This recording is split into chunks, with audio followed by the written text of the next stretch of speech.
我们上一节课介绍了尼西亚会议，以及分析了它的重要性。魔鬼呢，总是喜欢攻击基督教啊，总是说基督教是试图动用皇帝的力量。但是事实上我们知道并不是，对吧？但是确实啊，有的时候魔鬼确实会动用人的怒气，使用罪人的罪性来歪曲神的真理，这是很正常的。但是事实上呢，尼西亚会议是在上帝的保守下，不仅没有被皇帝带偏啊，甚至皇帝根本就不可能来左右尼西亚大会的整个神学导向。事实上，反而还将亚流派定为异端啊，保守了基要福音真理。尼西亚会议的重要性呢，不仅仅体现在它的尼西亚信经啊，还有其他一些议题，对我们的基督教会历史同样很重要。所以，我们今天呢，就紧接着上一节课的内容，我们把一些其他的就是尼西亚会议产生的其他的一些结论，它的历史性的影响，我们也大致的做一个介绍。上一节课的结尾部分，我们大致提了一下尼西亚信经其他的一些成果啊。第一个呢，它使埃及的米利都派和大公教会做了一些复合性的尝试，有一些规定啊，具体的措施。而且呢，他们也制定了20条教会法规。还有一个很重要的一点是，他们统一了复活节的日期。我们先来看一下米利都派是怎么回事啊？米利都派呢，它是发生在埃及南部的一个大公教会和圣洁派之间的纷争。它的具体内容其实和北非的迦太基那个多纳图派是很相似的，只不过他们发生的地点不一样啊。多纳图派呢，它是不能容忍那些在大逼迫的时候交出过圣经的人啊，就连你交出假的圣经也不行啊，交出其他的书籍冒充圣经也不行啊，在他们看来，这个性质是一样的。而米利都派呢，它针对的内容不是交出圣经啊，它针对的内容是他们顺从政府的命令，居然停止聚会啊，所以这些主教不能忍啊。这个就好比疫情期间关闭教会的那些牧师啊，就说他们是假牧师啊，说他们是假教会，有点类似于这个性质。在戴克里先大逼迫的时候，亚历山大的主教叫彼得，他呢当时就逃离了教区，那教会当然就停止聚会了。当时呢，埃及南部有一个叫莱可波利这个城市的主教叫米利都，他呢来到亚历山大，他是来看一下，结果呢，到了这边一看，没有教会了，他们的聚会都停止了。当地的基督徒呢，完全没有人牧养，因为主教跑了嘛，于是他就把这个教会给接管过来。他还案例了童工啊，他又把教会给开出来了。这个消息传到了彼得主教那里呢，他听说以后他就不乐意了嘛，他就认为，这个米利都你管太宽了啊，你明显跨界越权了，他就急急忙忙的返回了亚历山大。把米利都给开除教籍啊，那米利都当然不服气啊，于是他就带领跟随他的那些会众，另外组成了一个教会，这个教会就被称为米利都派。后来其实事实上亚历山大的主教彼得后来也是为主殉道的，但是这种分裂的状态，它就已经成为既定事实了。这一场纷争，好像没有闹得非常大啊，也有可能闹了也没有人管，对吧？因为在亚历山大城，它是东部皇帝管的嘛。那我们知道那个时候皇帝对这个显然不太感兴趣啊，他不像是西部的皇帝君士坦丁啊，对这个特别感兴趣，所以多纳图派当时就开了好几个会议讨论。但是在东部呢，皇帝没有干预啊，所以这个事情呢，就没有，就是在民间一直有纷争，一直有对立，但是一直要到尼西亚会议的时候呢，这种对立的状况就被提上议事日程，需要解决。为什么？因为尼西亚大公会议的时候重新制定了整个基督教的组织架构，它开始每个地区它只有一个主的教会啊，所以它要在行政结构上它要重新进行整理。那么这对立的两个教会，这个问题它就是一定要解决的。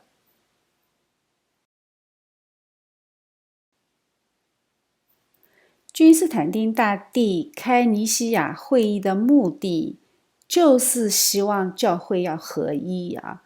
而且呢，皇帝处理这个事情相当有经验啊，所以他认为这个是可以有结果的。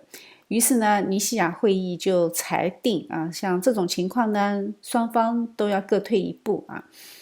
米利都派的圣职人员依然可以保留他们的圣职啊，但是他必须要顺服亚历山大主教的管理。那这个时候的亚历山大主教是谁呢？就是反对亚流派的亚历山德。同时呢，他还规定啊，如果同一个区域的大公教会的主教如果离世了，那么米利都派的主教可以据存这个区域主教的职位。但是这个呢不包括亚历山大主教这个位置。为什么？因为这个亚历山大这个位置它是宗主教了呀，对吧？宗主教他已经级别很高了啊，就是5大区的其中的一区。宗主教他是需要投票推选的，然后呢由皇帝任命的。这个也很有意思啊，不知道大家有没有注意到这个细节？就是主教由主教团投票推选，然后最后由皇帝任命。这个规定其实是划时代的，前无古人后无来者啊。美国今天也是这样的嘛，参议院如果那个美国总统要提名一些主要的部长啊，那他也是总统只有提名权啊，要参议院投票批准的。加拿大呢是总理提名，总督批准，那总督最后走个形式也得走。这种传统呢，它都是从这里衍生出来的。这样做其实是很智慧的啊。关于主教的任命啊，既然靠投票，但是它同时它也防止大家过度使用投票权，最后搞成多数人的暴政啊。所以它这个其实是双保险。投票通过，如果没有什么大问题的话，那皇帝还是要走一走象征式的仪式啊。但是当这个人有着巨大争议的时候呢，皇帝的任命权是可以给这个任命踩一脚刹车的。为什么？因为皇帝的权力是独立于教会之外的。因为教会有的时候他投票啊，你要知道大多数也是可以控制教会的啊。我们在那个中世纪的历史里面可以看到过啊，真的靠教会内部投票出来，靠枢机主教投票出来的教会，主教他也是会有一些争议啊。所以我们要看啊，这个人类的制度啊，它真的都是一点一点演变，一点一点在人类社会中试错，然后再小范围的修正啊。如果一旦要到它这个错误一旦越来越累积到一定的程度，没有办法自我修复的时候，它一定会产生一定程度的动荡。然后当动荡的时候，人性的恶就会被激发出来啊。所以是从基督教内部是顺从圣灵的带领进行自我纠错，还是从外面来的一种出于罪人的本性的一种破坏性的力量来逼着你纠错，它的结局是非常不一样的啊。当然了，这个教会内部的制度，它其实和一切人间制度是差不多的啊。当人的信仰不存在的时候，或者信仰不坚定的时候，信仰退步的时候，那你别说双保险，你就是设置成99层保险，它都是没有意义的，最后都会变成博弈的手段。尼西亚会议关于米利都教派的解决方案看起来是很用心良苦的，但是它并没有解决实际的问题，双方依然是很对立的。那米利都派他唯一的盼望就是等大公教派的区域主教死掉，对吧？那我就可以去据存了。所以你看到没有，这种方案它根本就没有舒缓双方之间的关系，它反而使对立情绪更加尖锐了。这个情况其实给后来在328年接任亚历山大主教的亚他拿修带来了很大的难题。为什么？因为米利都派他们特别不服从管理啊，特别骄傲啊，觉得自己才是真正圣洁的神的教会。所以我们这里呢，先这么提一下啊，因为我们以后还是要提到这个事件的。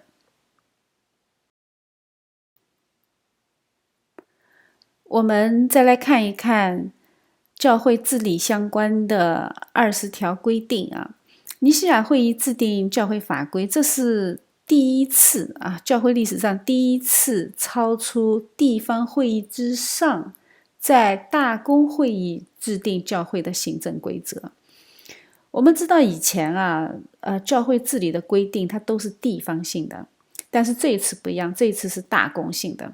因为他们看出来了啊，通过这么多年的动荡，他们其实看出来，信仰如果没有统一的标准，那么它对教会的伤害是隐性的。等到问题暴露出来以后，它就晚了。于是呢，他们就要规范教会的管理体系，因为一旦管理体系规范以后啊，它可以有很多一些小的问题，它就会少走一些弯路啊。当然了，那管理体系最后会发展成中世纪罗马天主教这么庞大的这个体系，这个是他们自己自身无法规避的啊。这个人类一切的组织架构，它都有这个过程。我们以前讲美国的时候讲过了，对吧？无论出发点多好，最后走着走着，它都是会异化的，因为人是罪人的理性引导的嘛，所以多多少少都会这样，只是快一点慢一点而已啊。他们这样的规定，具体的规定就是将地方教会和主教纳入到教区体系里面，它实行教区管理制，所以他们就规定了很多具体的一些内容啊，比如说主教不可以自行更换教区职位啊，这个就是防止他们自己给自己升级啊，因为这个时候它是有级别的呀，你如果换教区，你的级别就不一样了，所以主教就不能自己随便换了。同一个省份内的主教，他会组成一个主教会议，来处理这个教区的一些具体事务啊，比如说主教的案例呀，他这个时候就规定，主教案例不能随便找几个人给你案了，他应该由这个省内所有的主教们一同去案例。那如果一起叫起来，共同去案例有困难的话啊，那么至少要3位主教来案例。而且，他们规定这个省的大城市的主教对这个教区内的主教选任和案例，他具有否决权。所以这个时候，大城市的主教他的权利就不太一样了。那么我们来看，他在这个体制里面，皇帝有干预权吗？其实没有，对吧？地方政府有干预权吗？应该也没有啊。所以他这个整个教会治理的原则是教会内部是自治的。这是什么？这个就是后来发展到后来就是公民社会的自治嘛，对吧？所以它都是从教会开始一点点萌芽，然后一点一点开始辐射到社会啊。当然了，你千万不要以为皇帝真的就消停了，皇帝不会消停的啊，只是制度是这样规定的。但是皇帝会尽一切能力，会尽一切努力，来干涉教会的啊。这个我们以后都会看到，这个直接和皇帝的个人的灵命是有关系的，灵命成熟的和不成熟的，也和当时的时局有关系啊。这个当时的社会时局很紧迫，或者说很松散。或者说异教化、异化很严重，这个都会产生不一样的应对方式。所以历史是很复杂的，我们千万不要很简单的说，哎呀，这个皇帝怎么地。在教会历史上，好的皇帝帮助教宗，或者说帮助教会扭转局势、回归信仰，也是屡见不鲜的啊。所以我们不要好像觉得皇帝和教会就一定是对立的，其实不是啊。这个事实远远比我们想象的要复杂。但是有一点我们能够看到，任何我们今天熟悉的先进的政治体系啊，它其实最早都是在教会系统里面实践的。当时的罗马帝国行政体制有这样的投票机制吗？根本不可能，对吧？罗马帝国那可是集权的。所以我们就看到，他通过尼西亚会议的相关规定，他巩固了原来就有的地方教区制度。同时呢，他还加了一层结构，就是加了大城市主教的中央权职，他是把它给加大了、加重了。因为当时啊，我们要这样想啊，我们千万不要以为好像这个是拍脑袋想出来的，其实真的不是。因为当时大城市是贵族的集中居住地啊，贵族是不会住在那种荒郊野岭的。那贵族集中意味着什么？贵族意味着受教育啊，所以说贵族集中的地方，那就是受教育的人相对来说是大多数，或者说更多一些，比例上更高一些。那只有受过教育的人，他才能够学习神学，才能够对神学进行辩论，他也能够有更强的去教导的那个团队啊，他的那个团队背景也更强大。所以这个是当时的时代背景决定的。所以呢，尼西亚会议呢，它就按照自古以来的惯例，慢慢自然形成的那个惯例啊，它就正式承认了罗马、安提阿、亚历山大这个3大城市的主教为主教长啊，他们的裁决权就延伸到周围的其他省份。它是通过大城市来辐射和影响周边的地区，它这个就是自然而然形成这样的一个，它不是说是人为的把它规定成你这个是大城市，不是的，它是自然而然形成。比如说以亚历山大为中心，神学中心，为什么？因为他这里受教育程度高的人多啊，他的神学争论比较充分，他的神学观点比较中正，所以慢慢的，他对下面的那些老少边穷的地方，它就会产生了一定的辐射能力。然后在尼西亚大公会议的时候，把这个结论给呈现出来。所以它不是人为的去决定，而只不过是把它沉淀下来，然后把它规范化。那这样呢，我们就看到这3大主教区，它的权力就相对来说更大一些。尼西亚会议呢，又对耶路撒冷主教区有一个特别尊荣的地位啊。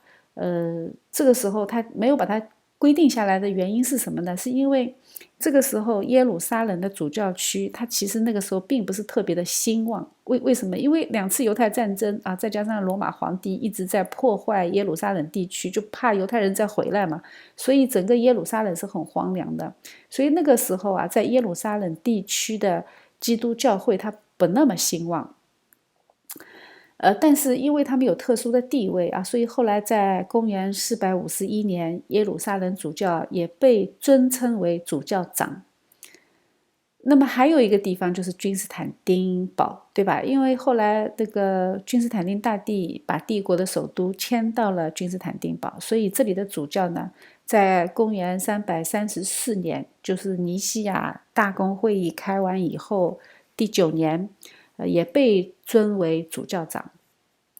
所以到了主后第5世纪的时候，整个罗马帝国一共有5大主教长啊，所以这个帝国的5大主教区的形态就是这样确定下来的。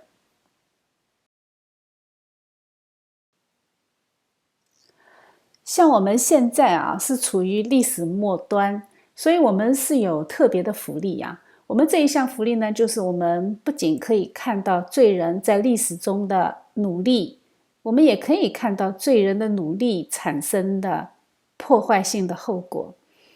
罪人的一大特征啊，就是在修正错误的同时，它会产生新的错误。因为我们以前讲过嘛，人永远不可能走在正路上，我们都是所有的一切，我们的理性、我们的情感都是被罪捆绑的。我们一出发就是错误的啊，所以我们经常会用解决问题的方法来制造更多的问题。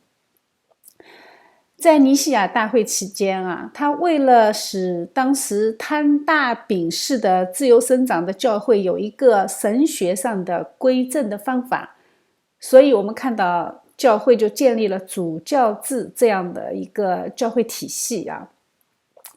它其实目的很简单啊，因为当时的主教之间它是没有隶属关系的，所以经常有主教和主教之间不服气啊。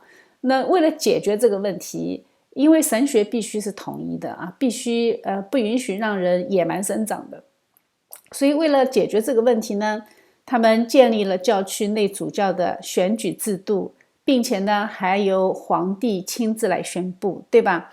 由皇帝亲自来宣布，他就天然带有强制执行的能力。我们要知道啊，那种分散的自治的那些主教啊，那说实话他们也是罪人，对吧？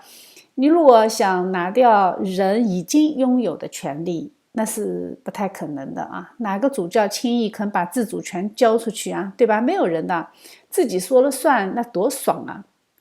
但是呢，有皇帝用公权力来保证这个主教制的实施，他就带有强制执行的权利了。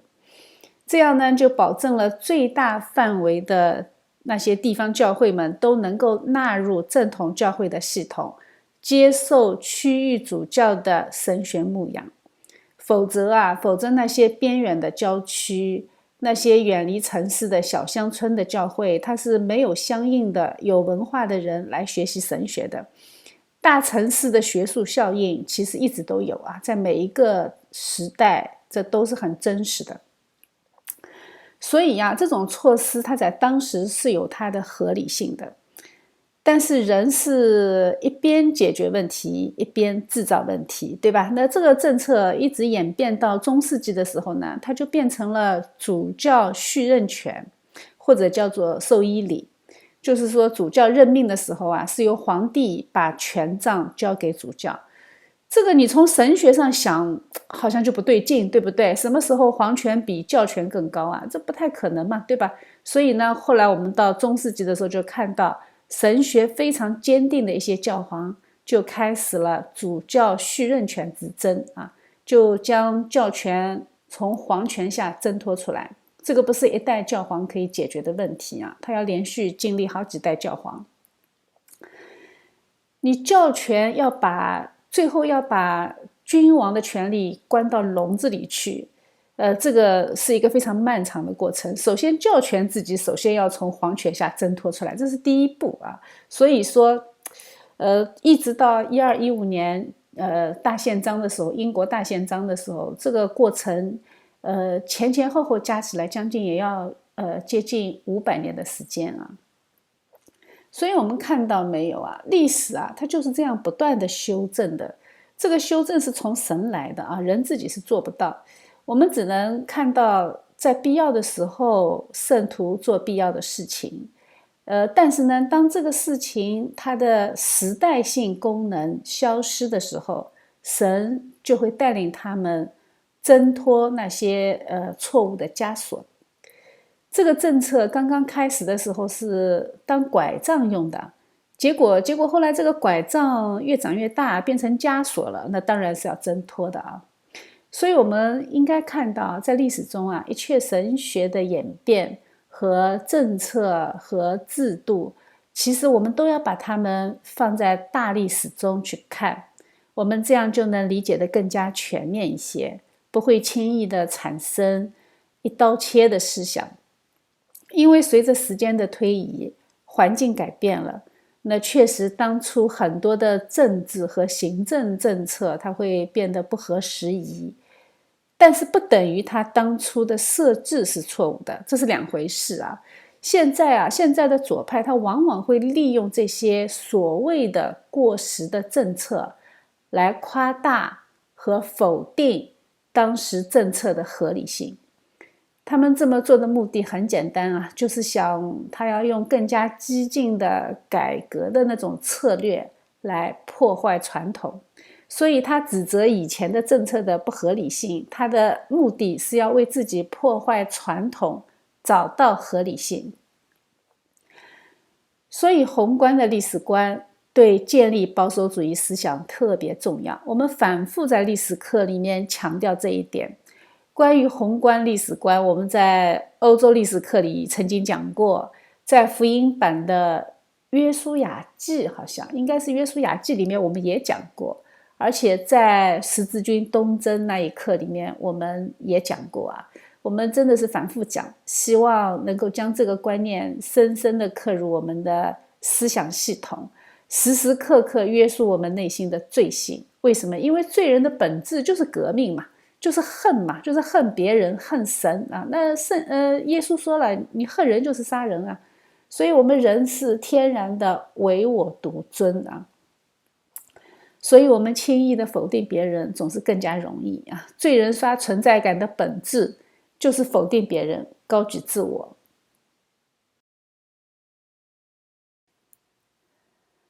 还有一件事情我们需要重点提，也是我们今天的主要内容，就是复活节日期的统一。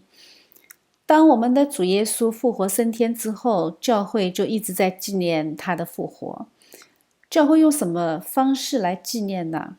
那就是用主日，对吧？就是每7天的第1天。那么当涉及到复活节那具体的那一天的时候呢，那你就一定要和1年的节期联系起来判断。在第2世纪的时候啊，关于教会庆祝复活节应该选在哪一天，它有2种算法。一个呢是在小亚细亚这地方的大多数的省份啊，它是根据犹太历法。犹太历法它是在尼撒月的14号，也就是说是在逾越节的时候纪念主耶稣的受死和复活，所以它是以这个月的第14天来守节的，不管那一天是不是主日啊，因为我们的主是逾越节的羔羊。但是其他地区啊，除了小亚以外，其他地区包括罗马教会，它是以主日来纪念的，也就是7日的第1日啊。不管那一年的逾越节是哪一天啊，他们只是凑在逾越节相近的这个主日，在那一天庆祝复活节。那么问题来了，以前是可以的，你各自庆祝，我也不知道你怎么庆祝，对吧？因为小亚细亚的教会他并不会知道在遥远的罗马他们是怎么庆祝复活节的，因为当时你还是地下教会嘛，对吧？地下教会没有机会和别人讨论。但是当基督教成为国教的时候啊，或者说成为帝国宗教的时候，这个时候还不是国教啊，只不过是合法宗教。那么问题就来了呀，一个大公教会怎么可以分2个不同的日子来庆祝复活节呢？对吧？那于是呢，尼西亚会议他对这个事情做了非常严肃的讨论，而且他也得出了一个结论啊，他们决定遵从大多数教会的做法，统一在主日那一天庆祝复活。所以大会就特别指派亚历山大教会以后每1年根据阴历计算出来啊，把那个复活节的那一天计算出来，然后呢，通过通告的形式告诉各个地方的教会。这个通告呢，就叫做复活节文告。这个任务就落在亚历山大主教的身上。这个规定啊，看起来是很小很小的一件事啊。我估计很多教会历史课里面都未必会提到它，但是它后来发挥了非常巨大的作用。后来亚他拿修做亚历山大主教的时候，他就把握机会啊，在每年的复活节文告当中，他就会讲很多和普世教会有关的议题。因为什么？因为这个机会很重要啊！这个复活节文告每个教会都会收到的，而且每个教会都必须观看，还要组织大家学习，对吧？这个机会多好啊！这个简直就是当时教会内部的 CCTV， 好不好？跟春晚一样的级别，这个就是话语权，对不对？人是被话语影响的动物啊，有话语权，你就能够影响别人。现代辩论最狠的招就是我关你麦克风，对吧？那个川普跟别人辩论的时候，他老是被别人关麦克风啊。或者说你在社交媒体上，我删你的账号，我删你的帖，对吧？这个就是不让你说话嘛，就是取消你的话语权嘛。其实人类的观念之争，它背后都是话语权之争啊。从这个底层逻辑上分析啊，你就知道阴谋论啊、什么政治正确啊这些词汇是怎么发明出来的。这些词的发明，它就是为了关闭你的话语权啊，对吧？政治正确，它就不让你表达反对的声音；阴谋论呢，它就是不让你问他们不喜欢的问题啊。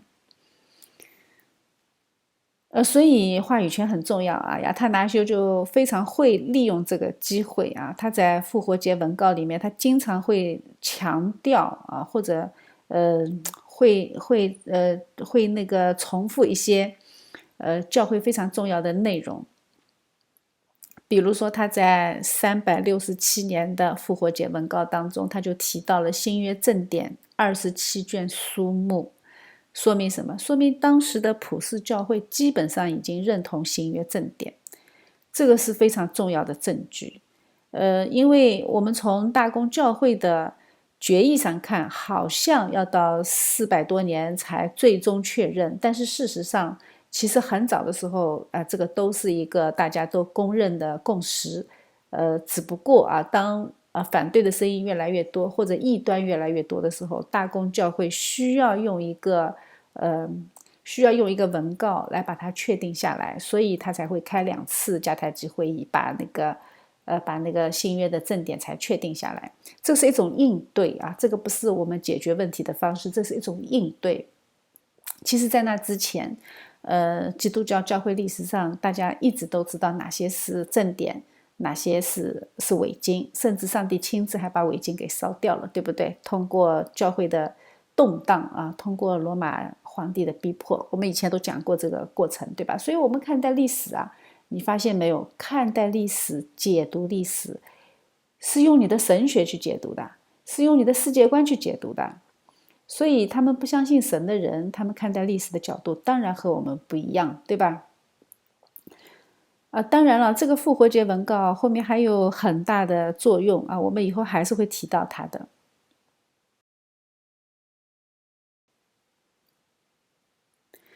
我们这里又是第一次看到关于日历统一的需求，这是人类历史上的第一次第一次想在具体的日期上寻求共性。这就是耶稣基督的复活日，看到没有？我们人类从来没有想在某一天共同确定某一天为某一日啊。我们看到在那个之前教会上它是有2种不同的方法来计算耶稣复活的日子的。为什么？因为那个时候没有统一的纪年方式，它不像我们今天这么简单粗暴，对吧？公元2025年几月几号那个时候没有这样的纪年方法。大家记不记得中国是怎么纪年的？中国一直是以皇帝登基为纪年方法的，什么康熙几几年，对吧？中国一直到1战以后，他还是在搞这一套纪年方法，比如说民国几几年，对吧？日本、韩国，甚至后来的台湾，它都差不多的。所以我们不要以为我们很进步了其实人类的愚昧和蛮荒从来都没有走远。我们今天呢，借着三位一体的概念，我们来认识一下我们的日历。在尼西亚会议的时候，我们看到有2种方法计算主耶稣复活的日子，一个是根据犹太历，主要是东方教会另外呢是西方教会根据罗马教会他们持守的主日这也是大部分西方教会的做法。而什么叫做主日呢？圣经里的原文是7日的头一日，从教会诞生那一天开始，他们就开始了7天一个循环的主日敬拜。教会在这一件事情上真的非常非常有智慧我们要知道世界上的日历它经常会随着政权的更替而更替的。你如果想去跟随世界的规定，那么你迟早有一天会忘记哪一天是主日。所以他们就很简单啊，每过6天就守第7天啊，就是我们今天的星期天，中文叫礼拜天，对吧？礼拜天，礼拜天，你望文生义嘛，它就是用来做礼拜的嘛。这样我们就知道我们关于星期这个概念是从哪里来的，它是从基督教文明来的啊。所以礼拜天不是用来购物的啊，不是用来 party 的，它是用来思想上帝的救恩，思想耶稣的复活。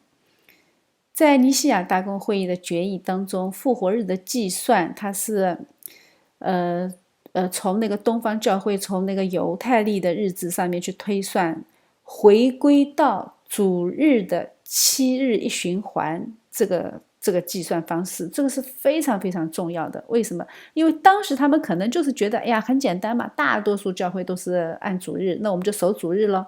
为什么？因为你要统一的话，你就涉及到有一部分它是需要修正的。那你遵从大部分的教会，让小部分的教会去修正，这个修正的成本低嘛。所以他们当时的决定可能就很简单，没想的那么深远。但是我们从历史后面接下去发生的事情，你就会回过头去想，哦，原来他这个决定这么有超越性啊。因为接下去怎么样呢？接下去啊，他基督教和犹太教就越行越远。基督教的下一代，他要去理解犹太文化也越来越艰难。为什么？因为后来犹太人他就分散在世界各地了。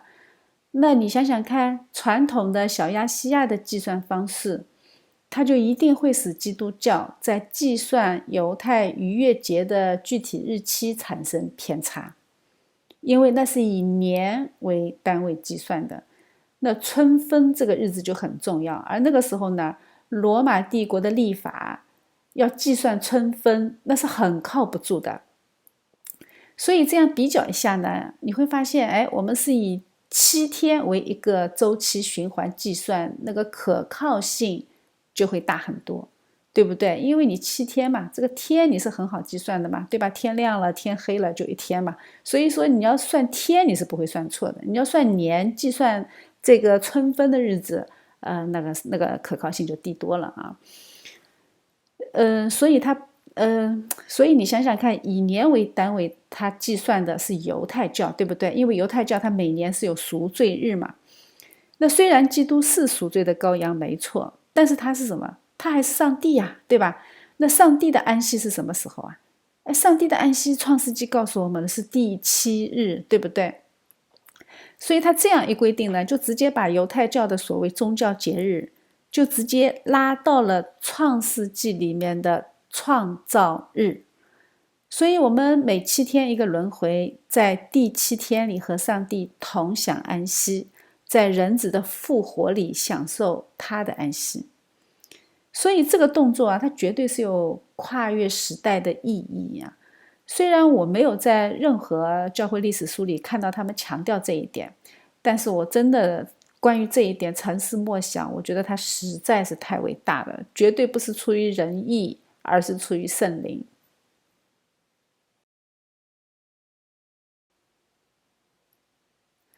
为什么守主日这么重要呢？因为人间想要统一立法，这几乎是不可能的事啊。为什么原因大家知道吗？原因很简单啊，原因就是和那个把毕达哥拉斯逼疯的理由是同一个啊，就是无理数的存在。人类历史上，但凡想确定立法，它就一定要有标准。那立法的本质是什么？立法的本质是定义时间。那么时间怎么样被定义呢？时间那简直就是最抽象的东西了，对不对？所以人定义时间，它只能靠观察。圣经里面呢有提示啊，在创世纪里面，上帝告诉我们有个大光小光，对不对？上帝创造了大光小光的目的是分昼夜、定节令、做记号，还有就是日子和年岁，这就是时间的记号。上帝创造人类的时候，这些知识啊是在人心中有概念的，但是堕落之后呢，人在任何知识上它都是模糊不清的。无理数的存在就是最好的证明。无理数，说到无理数，哎，我就要说到一个很有意思的现象，就是人类啊喜欢给一些东西命名，对吧？给它取名字。无理数就是一个很有意思的事啊。明明是人自己不能明白这些数字，对吧？因为它无穷无尽嘛，人的理性是有限的嘛，所以明明是人自己不能明白这些数字，就给人家起了个名字叫无理数。你想想看，数字哪有理没理的呀，对吧？明明是人的理性不够用了，你把人家叫成无理数，就好像显得这是数的问题，不是人的理性问题啊。所以他就是用这种方式隐藏了人的理性局限啊，这个还是很自大的，对不对？所以这种方式叫命名式解决方式，是我给他取的名字。这个方式真的很符合罪人的人性。我们以后要是有机会，我们会来讲这个话题，特别有意思啊！命名体现了人类自我欺骗的最高境界。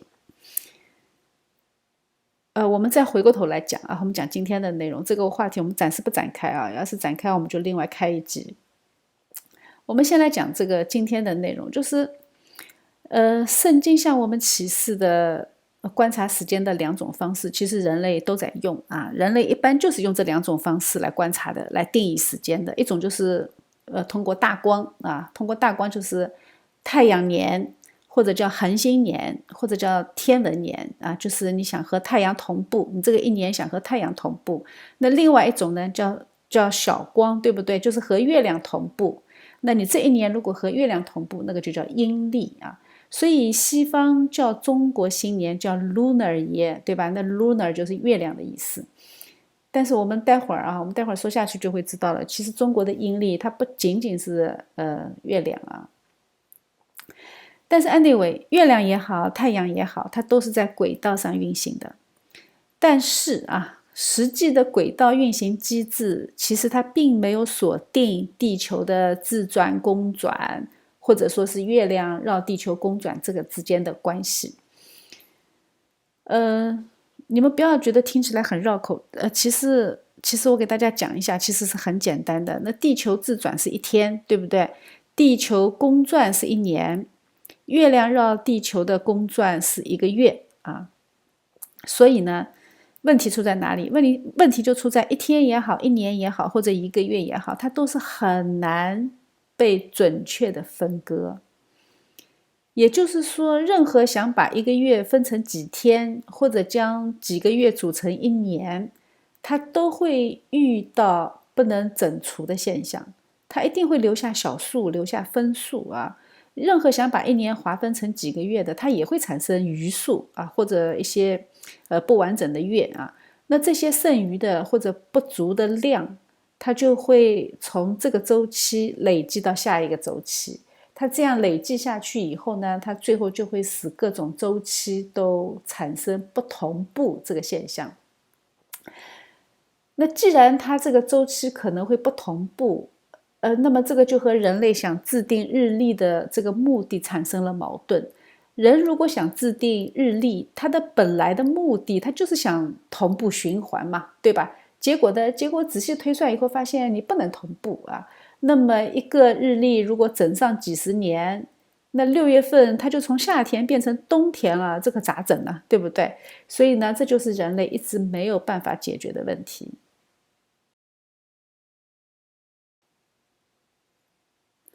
人类呢是很聪明的动物啊，人类自己想出来的方法很有效，就是既然不同步，我就给它强制性同步啊。当差异性累积到一定程度的时候，我们就人为干预进行调整啊，就强制使太阳历的误差进行纠正。这个其实跟我们现在碰到电脑有问题解决不了了，就强制格式化一下差不多，对吧？就回到初始设置嘛。所以他们就是在残余的累积到一定的量之后啊，在循环周期里面添加一个整天。比如说你会看到有大月小月，对吧？有些月份31号啊，或者呢它添加一整个月啊，这个就是我们平时所说的闰月啊，这个是阴阳历的解决方案。因为什么呢？它为什么会从阴阳历去解决啊？因为你光从阴历去解决，那么你就忽略了和太阳季节循环的一致性。但是你如果单单调整阴历年，那么你就会忽略新月满月的这个月球周期，它最后也会不同步。就是说你两边都得调整，两边都得合适。你如果光凑太阳历，你就这个新月满月它的周期就乱了。你如果凑新月满月呢，这个太阳的季节周期就乱了啊。所以呢，后来的历法学家就很聪明啊，那我们就人为的协调一下阴阳历啊，同时保持月亮和太阳的循环周期，尽量给它们一致，然后需要的时候呢，在年的当中额外加上一个月。但是这个做法是很聪明啊，但是你要知道，在古代啊，这些方法不像我们今天这么清晰。为什么呢？因为他们这一切啊，都是建立在太阳和月亮的运转周期上的。那个时候，他们怎么样去计算？不像我们今天有天文望远镜，对不对？他们没有。那个时候，他们没有非常好的观察手段，他们没有办法去辨识阴历月，所以呢，他们如果需要去很好的辨识，他就需要有一个非常非常晴朗的夜晚，然后直接去观测，然后再来确定季节性的周期。所以它需要有条理的观测星星的位置，或者呢要有日常的追踪太阳的设备，但是那个时候都没有啊，所以它只能通过肉眼观察去辨识它的阴历月啊。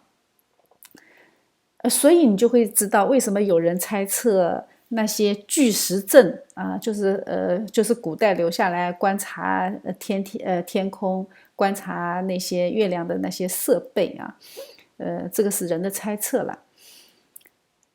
但是那个时候啊，人有的时候会用日晷去那个衡量太阳的角度，这也是一种方式啊。但是这个都是一种非常粗浅的、精度非常非常低的观测模式。这种低精度的观测模式，这种状态一直持续了几百年。然后呢，人类就苦苦思考怎么样去制定更好的历法。因为你要知道，在农业社会，历法意味着什么？意味着农耕啊，对吧？农耕人民和历法是高度相关的，农耕和吃饭有关的，吃饭和生存有关的，所以这个是第一大事啊。所以关于日历的改革，在2500年的农历历史当中，至少经历了50次到100次的改革。因为他一看这个季节不对了，他又要改革了啊，所以你看啊，他这个改革的次数啊，看这个地区的不同，这个数字是不一样的啊。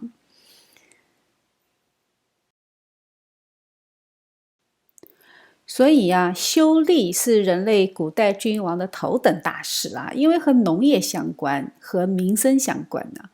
但是呢，太阳历和月亮历都没有办法被整除，所以日历你怎么修都不完美。但是他们从来没有放弃过努力啊。当凯撒在罗马掌权的时候，罗马历其实已经非常不准了啊，它不能够准确的对应每年的时序。所以呢，他们就通过加一个闰月来解决问题，或者加一个闰日啊，就是在一个月里面加一天啊。但是这种加吧，频繁的添加，一个罗马帝国太大了啊，你经常要改动日历，你要去整个帝国要全部去通知到，这个本身就是一个巨大的工作量。而且事实上吧，就算你去通知了或者大家修改了，它是不可能像今天这样网络上自动修改了，对吧？它不是的，那个时候是人工的，而且你一个一个通知，它下面的官员是不太会严格执行的。为什么呢？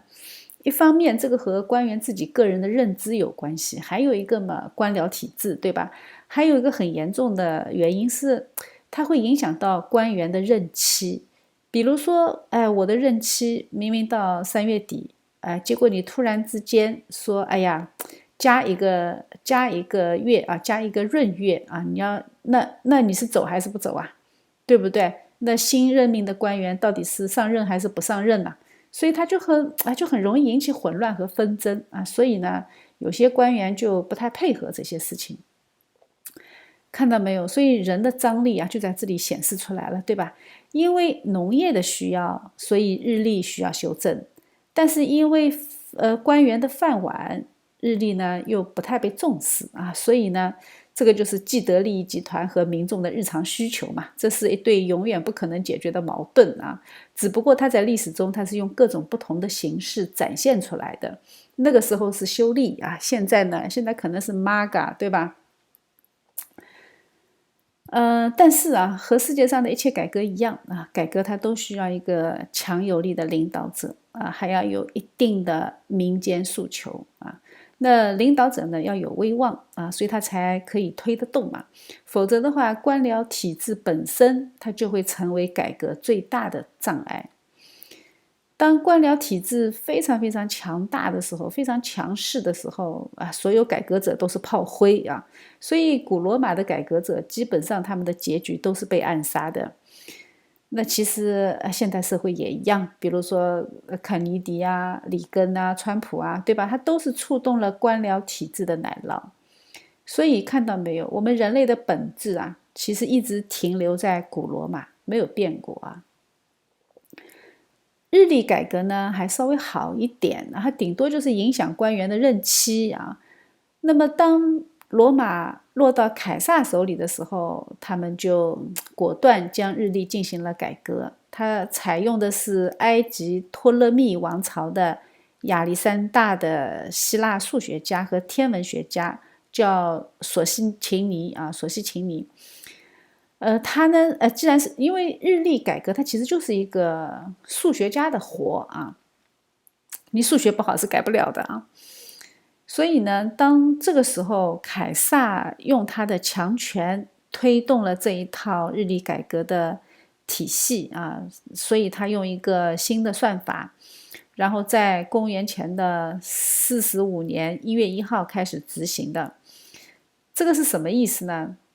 你们可能不知道哈，他这个开始实行啊，意味着他把当年强行延长了7个月，就是12个月再加7个月啊，这是1年的长度。你想想看，是不是很好玩？官员们可以多做7个月的官啊，新上任的那还得再等等呢。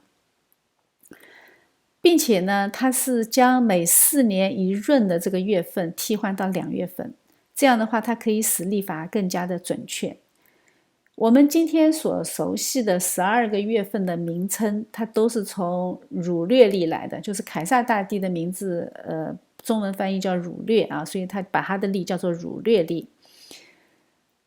他这个12个月份，它全部都是用罗马神话里面的神明命名的。其中7月份呢是皇帝的名字啊 ，July 就是儒略嘛，就是凯撒的名字。8月份呢，8月份是奥古斯都的名字啊，是屋大维的名字，叫 August。具体的改革内容我们就不介绍了啊，反正呢，他这么一改以后呢，它的误差就显著减少，但是呢，它还是比真实的回归年要长11分14秒，所以它其实还是不准的。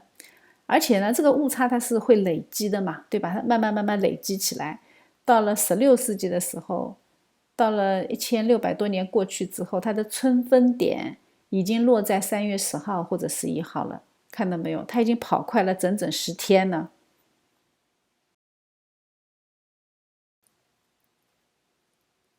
由此可见啊，再小的误差，只要时间足够久，它还是可以滚雪球一样的滚成一个大问题啊。所以到了16世纪的时候，教宗格里高利13世，他就再一次对历法进行了改革。你可能想，为什么一个教宗对改革历法这么感兴趣啊？他难道跟凯撒皇帝一样关心农业吗？其实并不是啊。这个事情还是要追溯到尼西亚大公会议。尼西亚大公会议之后啊，儒略历算法引入了教会系统。但是呢，教会呢是守主日的，守主日很简单呐，对吧？每7天一个循环，那是白天晚上很好观察的啊。那么它既然每7天一个循环守主日，为什么同时还要参考儒略历呢？那就是因为它要确定春分的日子。教会它要通过确定春分的日子来计算复活节日期。这个就是尼西亚大公会议所做的决定嘛，对吧？但是到了16世纪的时候，春分它已经误差了整整10天了，所以它已经必须要改革了啊。那结果这一改呢，它就成为我们今天普世使用的公历。教皇他主要是改变了闰年的规则啊，他把那个闰年啊，就变成每4年一闰，但是不是很单纯的每4年，它还有一个条件是不能被400整除的4纪年不是闰年。所以呢，我们就会看到，像1600年、2000年、2400年，这个都是闰年，但是1700年、1800年、1900年都不是闰年啊，包括2100年、2200年、2300年也不是闰年啊。这个规则我们要知道。我以前以为只要能够被4整除就是闰年，我们以前学校都是这么教我的啊，其实不是。它这样设置以后呢，它就使一年的平均长度成为365.2425日啊。那回归年是多少啊？回归年就是地球围绕太阳公转一圈，它是365.2422。看到没有？它的相差已经很小很小了，它的误差是0.0003。虽然它还是不能保持完全的一致，但是至少它需要好几千年才会产生一天的偏差。可见啊，表面上这个是修改日历的活，它本质上它是一个数学家的活啊。这一次教皇任命的修改日历的那个修改历法的是一个意大利的医生啊，还有呢是一个耶稣会的神父。我们知道耶稣会的神父那基本上都是绝技在身的啊，都是某一个科学领域的专家。这个耶稣会的神父同时还是一个医生啊，神父只是他们的职业啊。为了使春分点能够和凯撒皇帝制定的儒略历能够落在同一天，也就是在3月21号，那么这种历法呢，它就要在1582年的10月份跳过10天，这个10天它要加上去啊。在日历上加上去，它实际上是没有了10天呢。但是这种算法呢，它并没有很快的普及到全世界啊。这个改革之后，它要好几个世纪，慢慢的才开始普及。很多国家啊，即使在好几个世纪之后，它还在用凯撒皇帝的儒略历啊，包括俄罗斯的教会。那俄罗斯它就是因为它一直使用儒略历，所以呢，俄罗斯的农业一直就不咋地啊，不太稳定，它的经济发展缓慢，这个和它的日历改革有很大的关系的。它没有参与这一次格里高利的日历改革，因为这个时候西方教会和东方教会的联系并不多啊，中间隔了一个庞大的神圣罗马帝国啊。那么我们要思想，为什么很多国家不跟着一起改呢？我们来看一下这个时间，这个时间是1582年。1582年，这已经是宗教改革之后啦。德国大部分诸侯已经和罗马天主教决裂了，对吧？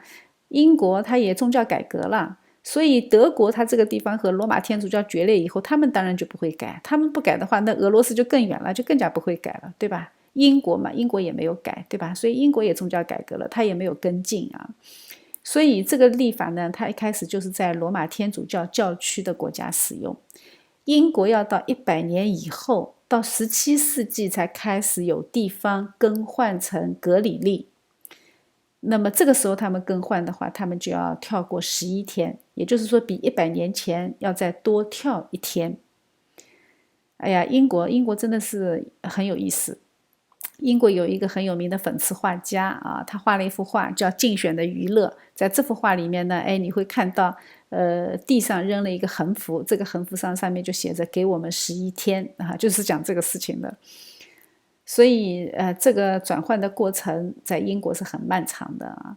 大英帝国和北美13个殖民地，它要到1752年才全面停用儒略历啊，要这个时候才开始使用我们今天熟悉的那个格里历。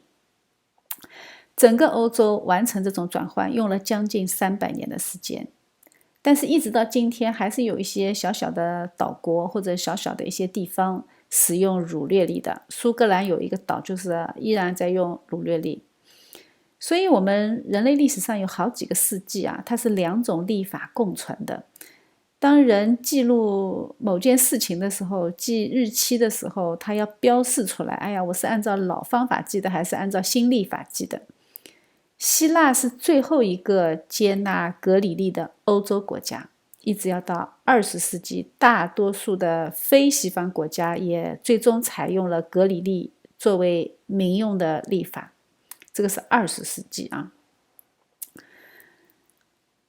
哎呀，所以啊，那个教会内部记录历史的时候啊，他就不可能按照这个世界上的历法，因为世界上的历法它经常变嘛，对吧？所以它有的时候，特别是不同的具体的地方，因为教会它是普世的，它各个地方都有。但是那个时候罗马帝国崩溃以后啊，它有些小地方，它的日历它虽然是使用那个儒略历，但是它在农业在农耕上它有一些问题的时候，它会用自己的一种本土的方法去解决它，所以这就产生了各个地方对历法实行的一些不稳定性和不确定性。所以教会内部记录历史的时候很有意思，这真的是绝对从圣灵来的。他们一直是以基督的降生为起点记录的，所以他记录，这个就是耶稣基督之后的几年啊，耶稣基督之后的几年发生这个事情，所以他这个记录的方法，他记下来以后，在教会传统中一直这样记，一直记到格里高利改革的时候，他就直接把这个元素结合进去了。所以你看到没有？当格里历改革的时候，他就是用基督出生的年份作为基督纪年，也就是我们今天的公元纪年。他用连续的数字进行表达，就很简单，就是主耶稣出生以后第1年、第2年、第3年啊。但是我们知道，因为历史文献它的记载方式是有一些差异的嘛，对吧？有些它是第1年，或者有些它的第2年是指一个完整的24个月之后的第2年，所以它因为有这些差异性，那他后来他才会发现如果仔细的去计算的话，耶稣基督出生的年份和我们记载的年份真实的年份之间有4年的误差啊，这个是后来矫正的。那我们了解这个，大致了解一下这个历法的历史啊，我们就应该很清楚啊。我们真的不要以为从亚当开始，人类记录历史就很简单了啊，就是公元几年了，不是这样的啊。圣经里面记载历史的时候，我们看它是怎么记的，记时间是怎么记的，特别是列王记里，我们会看到某王登基，对吧？某王登基的日子，在位几年啊。我们从这个里面就看到，它起码有2种不同的描述方式。我在讲列王记的时候曾经讲过，讲以色列王朝历史的时候曾经讲过2种它的纪年方式。它一种就是指它第1年，还有一种就是满12个月以后算1年。第一种是连头带尾算1年，对吧？所以它这个记载方式不一样，它就会导致计算上面的不一样。所以当格里高利他们改革历法的时候，再回过头去推算这些年代的时候，它一定会产生误差。这个，所以我们要了解它这个历法的历史，我们就会了解。有些人就抓住一些年代不放啊，认为圣经出错了，认为圣经怎么样？其实这个都是没有必要的啊，没有圣经，你连今天的历法都没有。古代计时它是不统一的，犹太历、罗马历，各个国家有各个国家的历，是不是啊？所以主流世界统一的历法纪年，其实人类还没到200年。所以我们真的不要在历史面前太自大了啊！我们没有资格去评判历史，我们只能从历史中去观看神的作为，感受到神对我们人类最大的怜悯。这样呢，我们就知道人类社会的历法大致就分成3种。凯撒皇帝的儒略历是阴阳历，格里高利历是阳历。我们中国人现在的阳历就是格里历啊。我们平时叫阴历的那个其实不是阴历，是阴阳历啊。真正的阴历啊，只有伊斯兰世界在用。很简单，因为他们是拜月亮神的嘛，所以他们只用阴历。他们的阴历年纪年的元年是公元622年的7月16号。这一天呢，是他们的先知穆罕默德受到迫害，从麦加搬到麦地那这一天。所以他们觉得，哎呀，这个就算是受迫害了，所以他们就从这一天开始计算啊，纪念他们。我们一共迁徙了多少年？这个是什么？这个就是模仿教会里面的基督纪年嘛，对不对？我们教会是按照耶稣基督复活升天算，对吧？所以啊，撒旦除了模仿，他啥都干不了啊。最后，这个末世世界的敌基督，他也是对基督的模仿嘛。阿拉伯世界在被穆斯林彻底征服之前，它本来的历法是有阴阳两套的，它是用太阳历来指导农业生活的，然后太阴历呢是用来提供宗教活动和历史纪年，因为它要拜月亮嘛，所以它是用太阴历来提供宗教活动的日历啊。但是当阿拉伯世界被穆斯林征服之后呢，他们的太阳历就渐渐不用了。为什么呢？因为伊斯兰它是神权政治啊，所以宗教历完全取代了太阳历，而且他们的马上民族开始用烧杀抢掠来过日子了啊，所以他们农业对他们显然就不太重要了。所以啊，结果就知道了，他们根本没有任何农业活动能够搞好的。为什么？因为他们的宗教历完全取代了太阳历，他们完全走宗教神权统治的社会，所以他们的农业的衰败是必然的。所以农业衰败以后，他们就只能做贸易，对吧？所以他们在丝绸之路这条线上，做生意，抢商人，然后到处打仗啊，到东罗马帝国的君士坦丁堡去打砸抢啊。其实他们就是中世纪的黑命贵、零元购啊。在伊斯兰的日历里，第2个月叫做空月。什么叫做空月？它就是指这个月里面啊，每一个人都要出去征战，都要去打仗，都要去掠夺。你们全部都要出去，要是整个部落里面空空荡荡的，要空无一人，所以叫空月，对吧？很有意思啊。那个空月的前面1个月叫圣月啊，圣月是干什么用？圣月就是你什么都不要干啊，除了自卫之外，禁止打斗的，不能打仗的。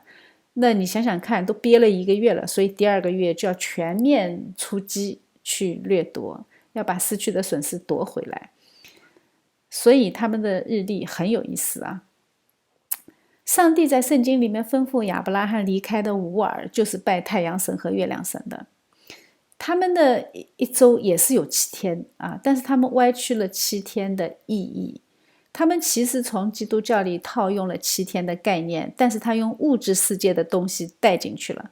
他们解释为什么要用7天，他们当然不会承认7天是上帝的创造，他也不会承认第7天那个7天的第1天主耶稣复活，他们不会的。所以他们呢就使用金木水火土，再加上太阳月亮，一共有7个。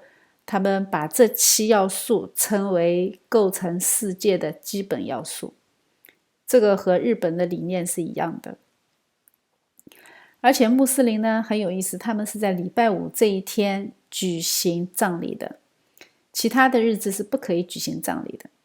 我不知道他们是不是偷了我们主耶稣钉十字架的日子啊，反正他们的宗教内容都是东抄一点西抄一点啊，然后再加一点自己脑子里进的水。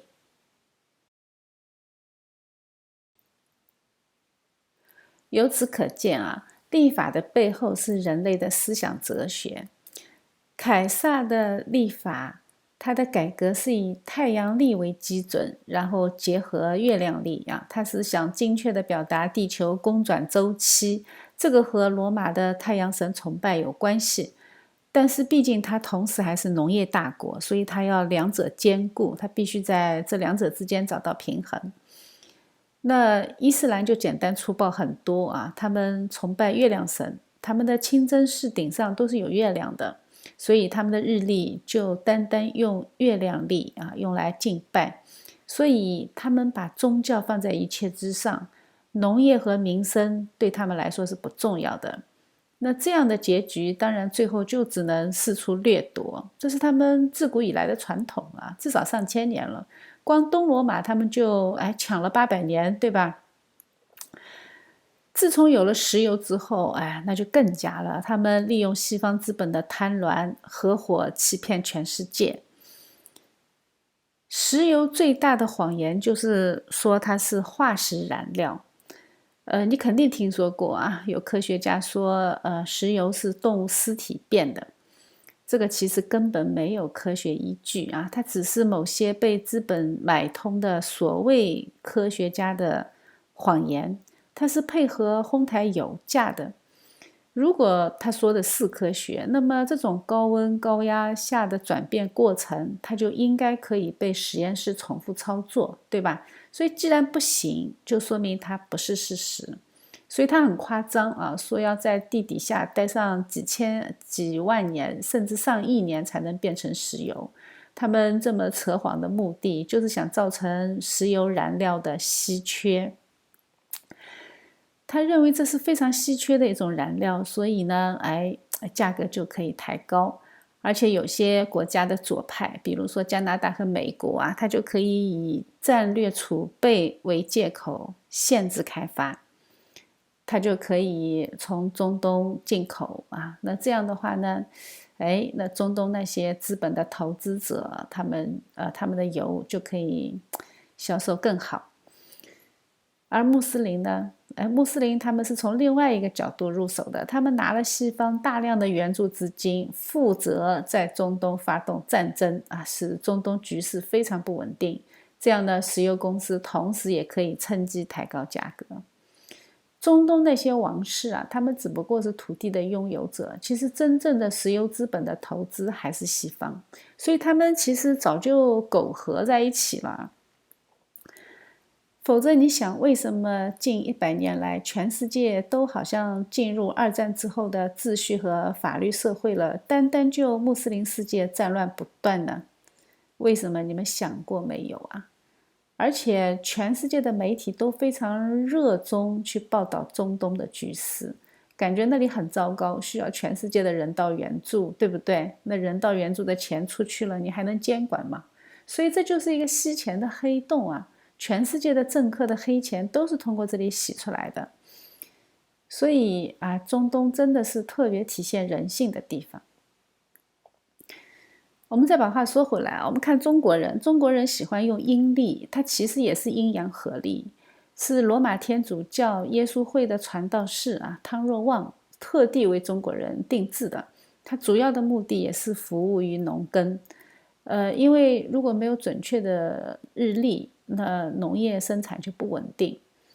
因为中国就没有进入过工业化的进程啊，真正的工业化，中国其实还不到50年。所以在中国早期要推行格里历，其实花了很大的功夫，民间是相当抵触的。很正常，民以食为天啊。还有就是宗教祭祀啊，初一十五要烧香的嘛，农村老太太初一十五都要到庙里去的。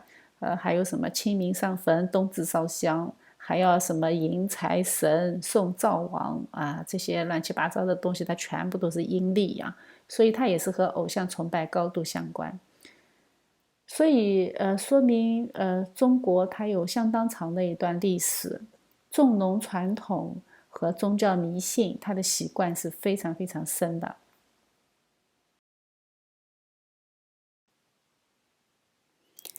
法国大革命的时候啊，革命派曾经也改革过日历啊，他们整出来的日历很有意思，他们是十进制的，是由2个数学家和一个诗人联合制定的，目的很简单啊，它就是要割断历法和宗教的联系。它的目的是要排除天主教在群众中的影响，因为罗马天主教啊，它用圣人的名字来命名具体的每一天，它叫圣人的瞻礼日啊。当初这么做的目的啊，就是为了纪念那些为主殉道的圣人，让大家纪念他们的敬虔。但是后来的雅各宾派啊，他们不想看到这些有宗教色彩的日历啊，所以他们就废除了格里历，他们自创历法，一年12个月，每个月30天，每个月呢还分成3旬啊，每旬是10天。所以我们如果今天说哎呀10月上旬，我们这样说的时候，那就是法国大革命的残留影响。法国革命派这么分是有道理的啊，他们这样呢就把休息周期换成了10天一次啊，这样它不仅仅割断了基督教的主日敬拜系统，它还可以增加劳动时间啊，不是6天一休啊，是10天一休。而且他们还修改了月份的命名法，他们用农业和牧业相关的名字来命名。除了冬天的雪月啊，因为冬天的雪月大部分植物都不生长了，所以在雪月的时候，他们是用矿物来命名的。共和历每年是只要碰到周5，它就是用动物来命名；只要碰到周10就休息。那休息这一天呢，它是用工具来命名。网上可以搜到这些他们命名的方法，我就不全部贴出来了，我贴了一部分啊，大家可以欣赏一下。我们这样就能明白法国那些奇奇怪怪的名字到底是怎么来的，对吧？虽然我们今天法国好像不用这种历法了，因为它后来被拿破仑废了嘛。但是当时在法国大革命的时候啊，他们要记录这一段历史的时候，他们采用的计时词汇就是用的这种历法，就是用这种历法记载的。所以我们今天会看到这些很奇怪的词，比如说果月正变、戊月正变，还有什么热月正变啊，它这些月就是从这个历法来的。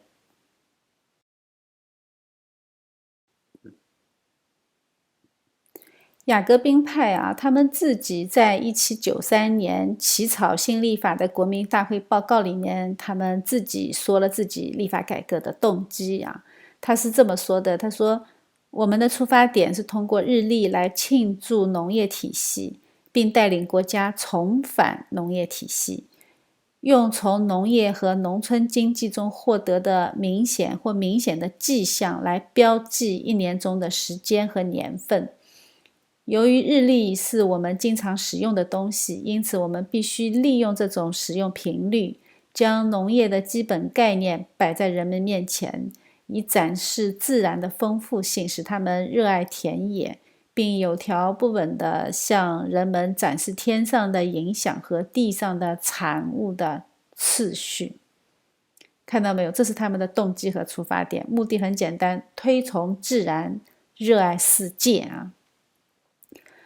然后是第2段呢，教会牧师们规定每年的每一天都要纪念一位所谓的圣人圣徒。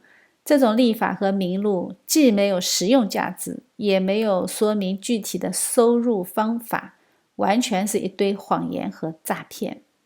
看到没有？这就说明在他们的眼里，不能够为人带来实际利益的，不能带来收入的，都不值得纪念啊。他下面接着说，我们认为国家在从日历中排除了这些圣人后，必须用构成国家真正财富的物品来替代它。这些有价值的物品不是来自于邪教，而是来自农业和土壤的有用产品。我们用来耕种的工具，以及驯养的动物和我们忠实的奴隶。看到没有？信仰在他们眼里真的还比不上他们的奴隶和他们的工具重要。所以他接着说，毫无疑问，从理性的角度来看，这些动物比从罗马地下墓穴中挖出来的白骨更为珍贵。因此我们在每个月的每一周中排列了农村真正的财富，日历中安排了谷物、牧场、树木、根、花、水果、植物，以使每种农产品的位置恰好是播种或者收获的季节和日期。大自然将这些赠予我们。看到没有？这些话你听出来没有？妥妥的唯物主义急先锋啊！用人类的狂妄，将上帝3000年的启示扫进历史的灰堆。所以啊，法国他们接下去面临的尸山血海，是冤枉的吗？拿破仑把一代青壮法国男人送上战场送死，是冤枉的吗？法国整整200年的动荡，是冤枉的吗？我觉得按照他们嘲笑上帝的那个态度啊，他们真的配得上他们的苦难。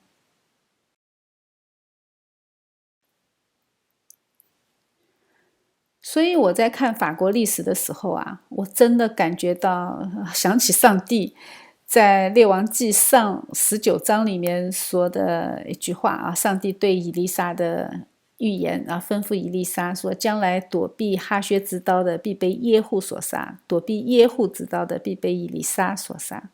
这一句话真的，在我看法国历史的时候，它就跳出来。法国也是啊，法国镇压新教啊，他自己以为自己躲过了宗教改革，保住了绝对的王权，结果后来被大革命了，对吧？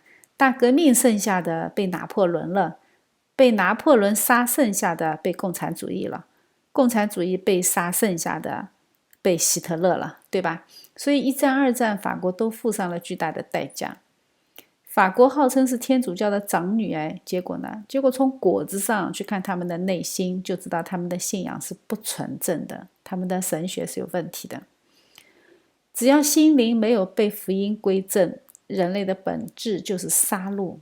没有基督，我们统统是该隐和拉麦。法国的所有殖民地啊，其实都挺烂的，包括加拿大的魁省啊，几乎是加拿大最烂的省了。老少边穷除外，他就最烂了啊！真的是一手好牌打得稀烂，那就是魁省了，他永远要吃联邦福利的。同样的状况在后来的俄罗斯也再度上演。我们曾经有一节课里讲过俄罗斯的立法改革，对吧？那就更离谱啦，他还把人分成颜色信息，对吧？谁都搞不清楚别人是什么时候休息的，把人和人之间，甚至把家庭之间的结构彻底打乱。把人和人之间沟通的纽带直接打断了，所以他们后来啊，整个社会结构乱七八糟，甚至遭遇共产主义的苦难，这个都和他们自己，当初做的很多蠢事都是有关系的啊。所以共产主义一上台，他一定会打乱立法，为什么？因为他不让你敬拜啊。所以撒旦背后的动机都是一样的，都是想割绝人和神的关系。体现在人和人之间的关系上。撒旦的目的一直很简单，就是拆散社会结构，使我们人心灵孤立。然后呢，你心灵孤立以后，你就会聚焦在物质上的满足。它甚至会激动人心的欲望，去追逐世界的享受，从而忘记上帝的恩典。最后把这一生混完，你就成为魔鬼的奴隶啊！所以归根到底，它就是伊甸园里那一套嘛，就是来啊，我来带你看一看那个美好的果子啊，你就不要把上帝的话当一回事儿啊，它其实就是那一套。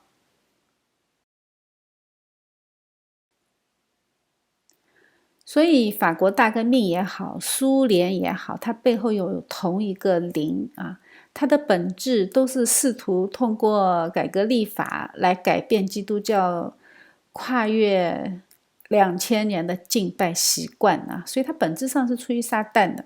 从这个角度出发，我们再来欣赏一下联合国的作为啊，联合国这个组织啊，它真的背后它这个灵其实也是。不是和我们肯定不是同一个灵啊，我觉得和苏联是同一个灵。联合国的前身叫国际联盟，国际联盟曾经干过一个事情啊，在1930年的时候，他提出过新的立法，叫世界立，他想替代现行的公立啊，这个世界立到现在还在讨论呐，他都已经讨论了90年了，他们从来没有停止过努力。具体的修改方式我就不展开了啊，这种资料网上都可以公开查到的，我就不说了。我想说的是什么呢？这个立法中它有非常诡诈的一点呢，就是它貌似在正常的日历里面，它加了2个世界日，表面上它好像使用7天一个星期这个制度，但是实际上它并不是每周7天。如果碰到世界日的时候，这个星期就有8天，有2个星期6。所以他的目的还是想破坏安息日，想破坏主日，对吧？所以他一直没有办法被世界接受啊，因为这个世界7天的这个日期循环已经根深蒂固了。犹太人是守安息日，我们是守主日，这2大群体在，他是很难被全世界接受的。但是他们没有停止过努力。到2006年的时候，世界历协会，对的啊，这个世界历还有一个协会，这个协会他们发起了世界历2012年启用运动，这个是2006年发起的。他们还在网上招募志愿者，他们想花6年的时间，在2012年把它成功的推广到全世界啊！他们也估计美国也给了不少经费啊。这种努力啊，撒旦是不会停止的。在但以理书里面，向我们描绘的敌基督，他的一大努力是什么？就是使祭祀和贡献止息，对不对？他就不让你敬拜嘛。这种情况其实在公元前的马加比革命前就已经出现过了。在罗马时代逼迫基督徒的时候，整整300年的时候，他都是不让你敬拜上帝。在启蒙运动之后呢，他用更加迷惑人的方式出现了。今天呢，今天的方式更加迷惑人，你可能想都想不到。今天他们会对你说：“哎呀，不需要守主日啦，你只要心敬虔，每天都是主日。你只要心敬虔，你在家里敬拜也可以。”但是说实话，我不相信这是敬虔，我相信这是一种撒旦全新的谎言。我们这样就能明白尼西亚大会这个关于确定复活节主日的规定到底有多重要。你想想看，如果当时随从犹太教的历法去确定主耶稣复活的日子，那么2000年来起码有1800年是靠肉眼对天空的观察来确定的。那我们知道天文历它是有误差的嘛，对吧？年复一年的累积，到时候他还要来一次强制同步，对不对？那如果他经常这样强制同步的话，我们就再也不会确定哪一天耶稣复活了。所以圣经告诉我们主耶稣复活的日子很简单，信息非常确定，就是7日的第1日。这是唯一不会出错的，这也是永远不会出错的。所以当历代圣徒在每7天中的第1天庆祝主的复活的时候，其实他们也是同时在庆祝创世纪当中神说要有光，这是第1日，对不对？所以我们看到没有，物质世界第1天的创造完美的对应了属灵世界第1天的创造。当真光进入我们心里的时候，上帝全新的创造开始了。所以我们只有坚持7日里的第1日，才永远不会出错，永远不会错过那个真实的耶稣基督在历史中死而复活的日子，因为他一定是在主日嘛，对吧？不管你逾越节前前后后哪一天，他永远是在这一天，永远是在主日这一天。所以我们每一个主日都庆祝他，我们就永远不会错过他。在每7天一个循环的过程中，每一个主日都是复活日。我们会看到一批灵里面已经复活的生命，在敬拜我们永远活着的上帝。可见守主日有多重要啊！哎呀，所以我们不要相信有些人，特别是在教会里的人会说这种自由主义敬拜的方式啊，敬虔的人每天都是主日。这个是事实，他没有说错，敬虔的人确实每天都应该当成是主日在过。我们确实需要每时每刻仿佛活在主的面前，但是我依然强烈建议大家在7日的第1天放下一切，来到神的面前，纪念他的复活，和众圣徒一起来颂赞他的名。因为一想到7日一循环，你有没有想过，当我们站在教会里面，当我们一起在共同敬拜的时候，我们就会想到每7日一循环来敬拜他这个传统，从2000年前一直到今天没有间断过。这是什么？这就是我们主依然活着的见证啊！所以每到7日的第一日，我们都在复活的主里敬拜他。我们这样就不用管人间历法有多少错误，7日的第一天永远不会出错。在启示录里，约翰看到主耶稣也是在主日，对吧？耶稣将末后的事情启示给他，就是在主日。我们听主的话，在主日来敬拜他。这一天我们不要做私事啊，不要去想其他，我们专心在主里敬拜他，享受他。改革中教会是不建议大家在主日去购物的。有些人说你们这样是不是律法主义？其实不是啊，因为这个背后是有逻辑的。你想想看，如果我去购物，这个就是鼓励商店开门，对吧？鼓励商店开门，那商店就要去雇佣更多的工人啊，工人周日要上班。他如果周日上班，他就不能去敬拜上帝。如果他是个基督徒，他就不能去敬拜上帝。那就相当于在鼓励别人离开上帝，对吧？那你想想看，就算他不是基督徒啊，如果大家商店周日都不开门，那么这些不信主的外邦人，他也没什么事情可以做，那他们可能会出于无聊，就会去找一家教会啊，因为教会是礼拜天唯一开门的，那他就有可能听到福音，就有可能回转归向上帝，对吧？这个其实在人类历史中，这是很长一段时间的状态。加拿大允许礼拜天商店开门，这个是在1980年，不是很遥远的之前嘛，对吧？才40年嘛，短短40年嘛。但是你看到没有，就是这短短的40年，加拿大经历了什么样的变化？它已经堕落成今天难以修复的模样。所以我们要牢牢地守住我们的传统。虽然在世界的洪荒之力面前，我们的坚持显得微不足道，但是我们的上帝是我们的全部，这就够了。求神保守我们。